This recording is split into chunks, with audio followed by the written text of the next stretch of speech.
Hey, Steve Stine here from Guitar Zoom. Thank you so much for joining me again. Today we're going to be talking about setting up the proper mindset for your practice. Understanding what it is that you're going to be doing, how you're going to do it, making a game plan for yourself so you're not just running through the same motions all the time. So number one, what I would do is I would set yourself up with some sort of a warm-up routine, depending on how much time you have, depending on the age you're doing, you're practicing, depending on the amount of strenuous practice that you're going to be doing.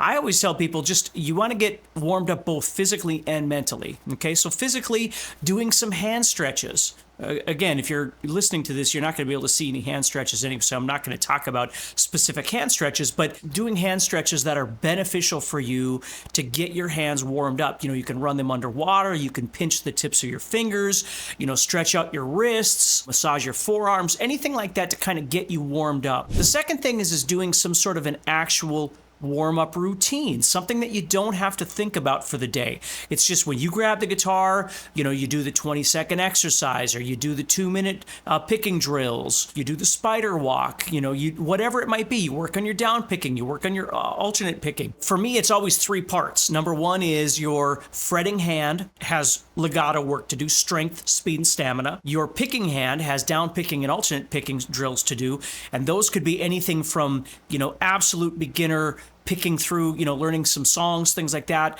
to some real basic skills to develop. Like I said, the spider walk, some of those chromatic kinds of things that you can do and advance from there. You could also do some scale work in that. So maybe part of your practice routine is just rolling through the 5 positions of pentatonic, or 2 positions if that's all you know, or 3 positions of diatonic. Again, whatever it is that you do. But that's your core thing that every day you can default to get yourself warmed up, get yourself in the right place, start working up your energy, getting yourself synchronized, that sort of thing. And then from there, you move into other opportunities of practice, depending on how much time you have. So here at the Academy, at the Guitar Zoom Academy, what we try and do is develop you a daily and a weekly concept of how to practice. So your daily is your core. These are the things that, in order for you to be able to reach your goals, these are the things that you need to focus on a daily basis, with time allowed, obviously. If you're busy that day, it's going to be less practice that day. If you've got more time that day, you're going to practice more that day.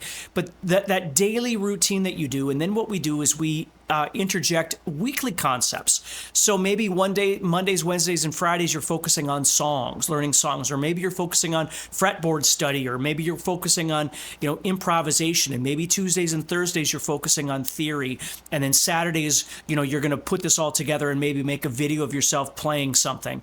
There's a lot of different ways to approach that, but having a game plan of multiple opportunities, a core thing that you do every day, and then these other elements that you're going to get to on a weekly basis. And I don't mean once a week. I mean, a couple, 3 times a week, you're going to shift these things in and out. We help you set that up. So for me, that's the proper mindset, is knowing what it is that you're supposed to do, why it is that you're working on it, but getting yourself warmed up, get your mind warmed up, okay? Getting ready for what it is that you're going to be trying to work on. That's really, really important. And then you go through the routine. Now, once you get done, you might need to do some sort of a cool down where you do some stretching again, that sort of thing. The other thing I always like to remind people too is that depending on what your life looks like, if you do a lot of traveling for work, or, whatever it might be, whether it's in a plane, whether it's just driving to work every day and you're at work 5 days a week, and you're not sitting around with 3 hours or 4 hours of practice every day, it's okay. Another thing that you can learn how to do is work on the mental and conceptual stuff when your guitar is not around you or not available to be played. I don't have a percentage, but half of my practice is done driving in a car, listening to music, figuring out how things go, or on a plane studying things, studying fretboard roadmaps, or studying theory, or things that might have not even pertain to guitar, other things that I want to learn how to do as well. Having that study time as far as guitar goes. Maybe you're learning a theory thing. Maybe you're working on your fretboard. When I was in high school, during my study hall, when I got my homework done, I would always pull out a piece of paper and I would draw out, or I'd have one that's drawn and it's in my folder, my fretboard, and then I would draw concepts on my fretboard, be it a pentatonic concept or an arpeggio thing, or, a cage thing, which back at that time, I really wasn't familiar with cage, but you get the idea. You can draw these out, and then when you've got time, you just do study. like you sit and memorize and visualize that fretboard. So by the time you get home, you've already thought about this. You've thought about what it looks like. You've thought about how navigation would go. And then you could take that piece of paper and stick it on a music stand and then start practicing what you thought about before, but now with the guitar physically in your hands. It's a great way to optimize your time. So you're not just waiting, to get home to your guitar, and then there's this ritual that you've got to go downstairs and you got to do all this stuff. And then you've got the guitar in your hands and you're studying theory, or you've got your guitar in your hands and you're trying to study the fretboard. You're kind of wasting time at that point. Like what you could have done at some other point in the day or the week or whatever is done some studying, some mental work, right? Conceptual ideas in your head. And then when you get to your guitar, you now start applying those ideas. So you're saving yourself time. And of course, in the academy, we can teach you how to do that, set you up with the right things that you need. But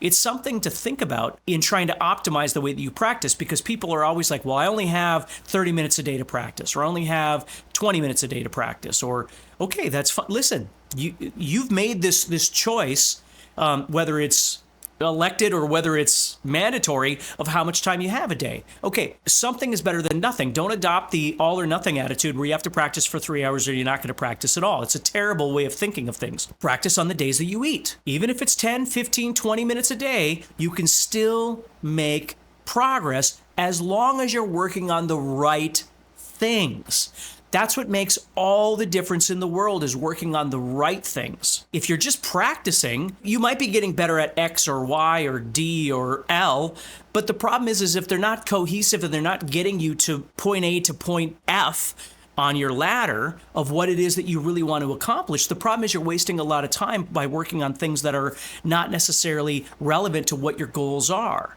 So it's very important to have a game plan, know what it is that you need to be doing, why it is you're doing it, and how to approach it when you've got days where you don't have a lot of practice time.